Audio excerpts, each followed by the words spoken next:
অন্তর্বর্তীকালীন সরকার পরিচালনায় ভুল ত্রুটি থাকলে তা ধরিয়ে দিতে গণমাধ্যমকে সোচ্চার থাকার আহ্বান জানিয়েছেন প্রধান উপদেষ্টা ডক্টর মোহাম্মদ ইউনূস। আজ মঙ্গলবার প্রধান উপদেষ্টার সরকারি বাসভবন যমুনায় দেশের বিভিন্ন গণমাধ্যমের সম্পাদকবৃন্দের সাথে বৈঠকে তিনি একথা বলেন।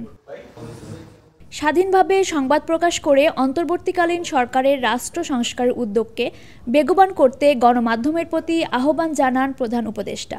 এতে বিভিন্ন বিষয় নিয়ে আলোচনা হয় প্রধান উপদেষ্টার। বৈঠকে নির্বাচন কমিশনের সংস্কারসহ সরকারের উপদেষ্টাদের আরও সক্রিয় ভূমিকা রাখতে বলেছেন সম্পাদকবৃন্দ। এ বৈঠকে সম্পাদকদের মধ্যে উপস্থিত ছিলেন দৈনিক করতোয়ার সম্পাদক মোজাম্মেল হক, দ্য ডেইলি স্টারের সম্পাদক ও প্রকাশক মাহফুজ আনাম, দৈনিক প্রথম আলোর সম্পাদক মতিউর রহমান, নিউ এজের সম্পাদক নুরুল কবির, যুগান্তরের সম্পাদক সাইফুল আলম, দেশ রূপান্তরের সম্পাদক মোস্তফা মামুন, বণিক বার্তার সম্পাদক দেওয়ান হানিফ মাহমুদ সহ আরও অনেকে। দৈনিক করতোয়া, ঢাকা।